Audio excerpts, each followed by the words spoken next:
What's going on, guys? I'm back with another one, and I just watched a movie called Black Panther: Wakanda Forever. That's a long ass title. I'm not even gonna lie.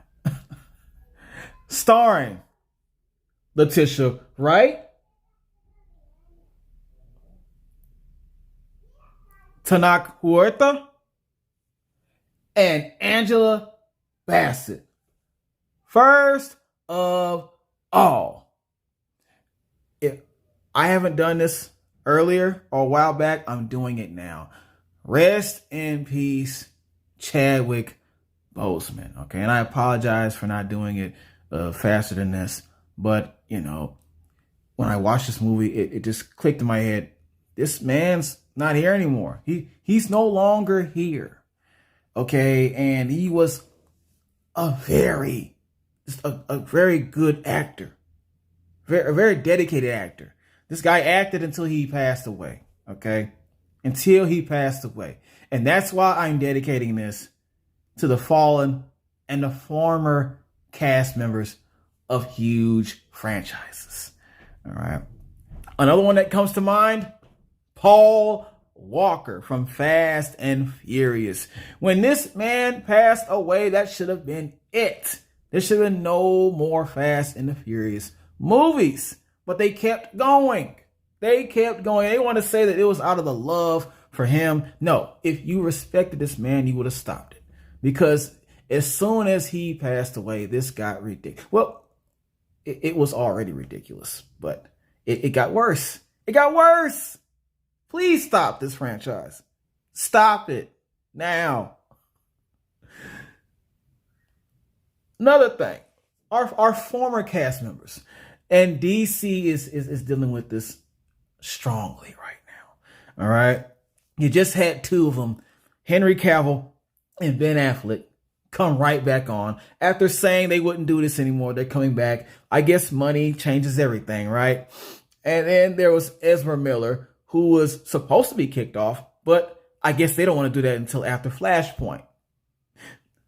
Thank Reed for all that, okay? And I'm sure after his Flashpoint, if he begs hard enough, they'll let him stay on, right? and we can't forget Cyborg.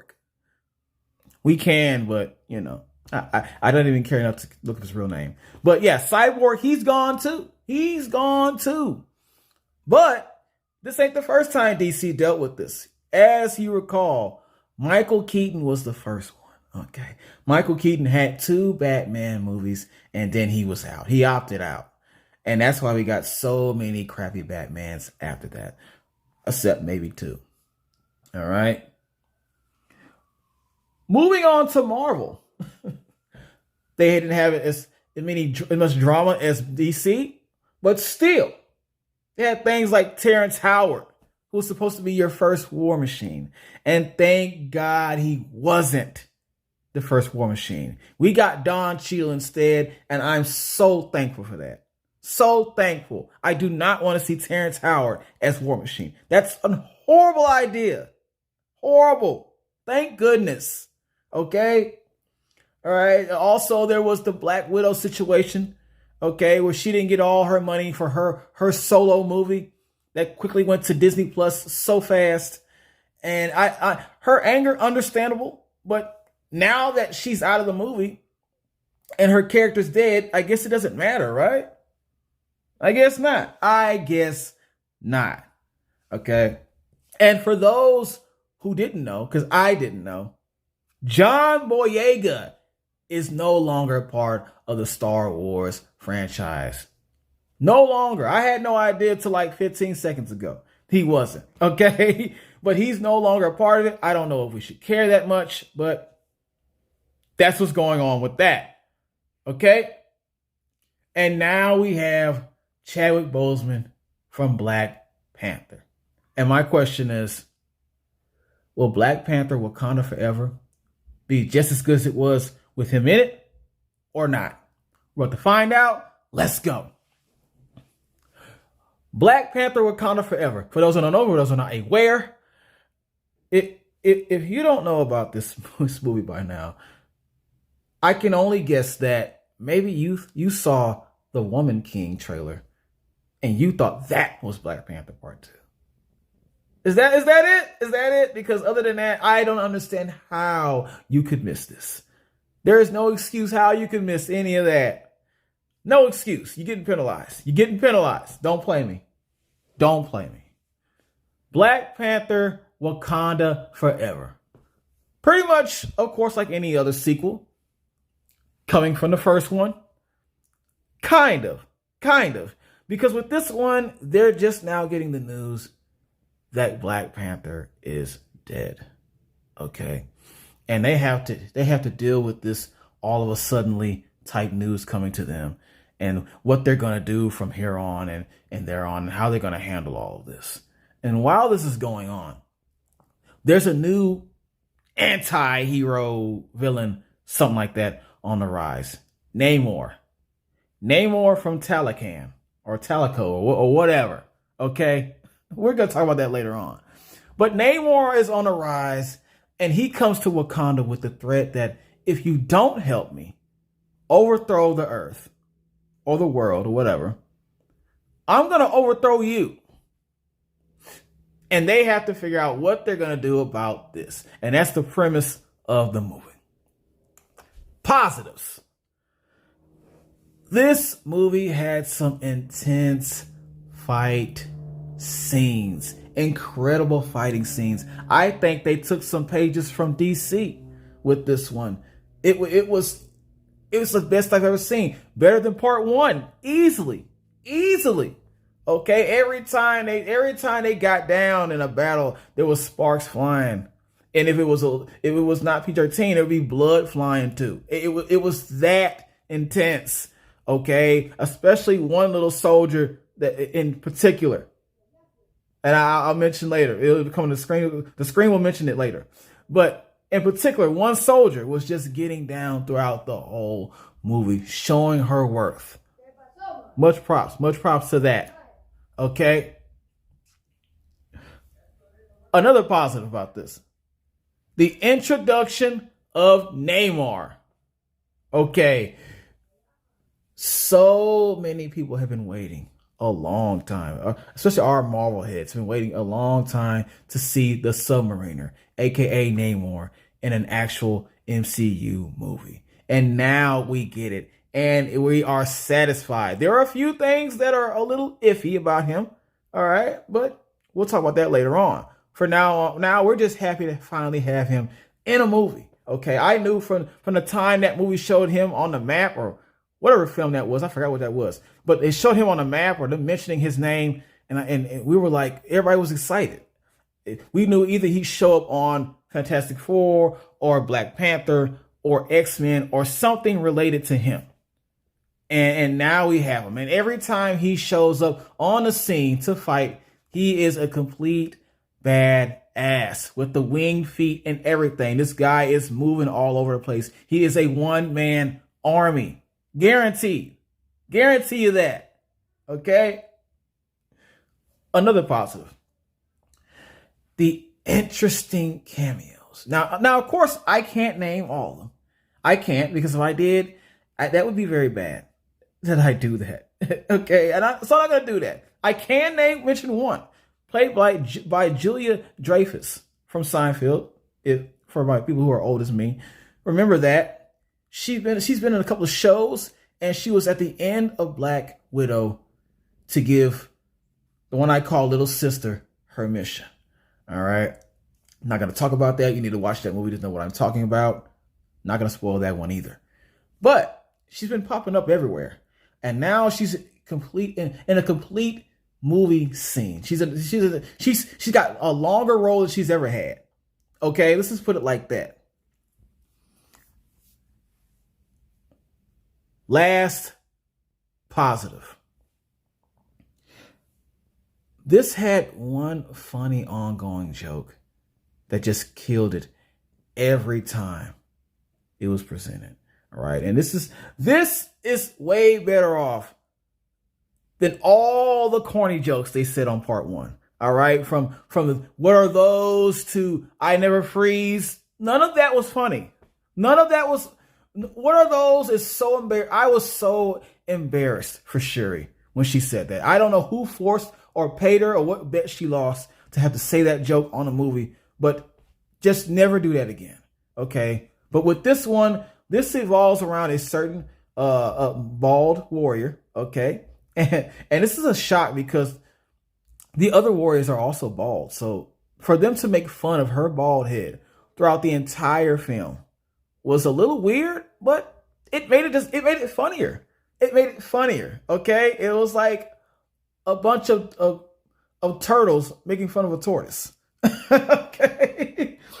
But every time they told this joke or they added more to it, they were just basically ranking on her throughout the entire movie. And it was unexpected because I've never seen these warriors talk to each other like that. They've always treated each other with somewhat respect, if I can say it like that. And to now see them ranking on each other or talking crap is just absolutely incredible. Okay. Incredibly hilarious. And I loved every minute of that. Thank you for that. Thank you. Negatives. The mother's misguided anger. Let me explain this. Let me explain. We understand that the mother is just coming off the news that her son is dead, right? Okay, so after that, it's explained to her, or she finds this out. She's now in this council room and having this meeting, and it's this some kind of jury or something, and they're prosecuting things on her. She's prosecuting things on other people that have wronged her, supposedly, and one of those people is the head soldier of their army. All right, she never forgot about the time when she went to go serve Killmonger when Killmonger became king. And she was so angry that she took her badge. She took her title from her. She took her title. Like she killed her son. You're just mad because your son is dead. Okay, your son is no longer here. And we're sorry about that, but you don't take it out on somebody else. This woman, even when she was under the rule of Killmonger, she didn't hurt any of the family members. She didn't hurt anybody at all. Matter of fact, I think she was plotting and scheming to, at the end, go against him because they all fought against Killmonger at the end of the movie. So, did you not understand what was going on there? Her anger was so misguided, and I hate that. I hate that she did that. I hate that good old Ramonda made that decision. Overall, it was just a horrible decision. Okay. Another negative. The design of the Talakans. First of all, they're Atlanteans. I don't know why they changed their name. They also changed some other things about Namor as well. Okay, I don't know why they did that, but it's just some more ridiculous stuff about this new age of just wanting to. I don't know what they want to do. Erase people's work and creativity that they worked on so hard, and you did that. Okay, they're not Talakans, they're Atlanteans. Anyways, the design of these Talakans, such a stupid name, was really bad. It was so bad. Imagine avatars from Avatar. And then imagine that their budget was $100. Now you have Talakans. They look so bad. They're horrible. They're horrible looking. Incredible fighting skills, incredible creatures, whatever. They did a great job of being villains and fighting against Wakanda. But the design was so trash. It was trash. It looked bad. They can do better. You're a Marvel. You can do better than this. You have more money than this. What are you doing? What are you doing? Moving on. Another negative. This had a weak soundtrack. Now, as you recall, the last soundtrack was orchestrated by no other than Kendrick Lamar, right? Everybody didn't love it. I thought it was I thought it was a good soundtrack. All right, not the best I've heard in the world, but it was a good soundtrack for that movie. And there were songs that I surprisingly liked. With this one, it's not so much the same. It's not the same. The soundtrack is horrible. There's one song in there, I think it's by Rihanna or something.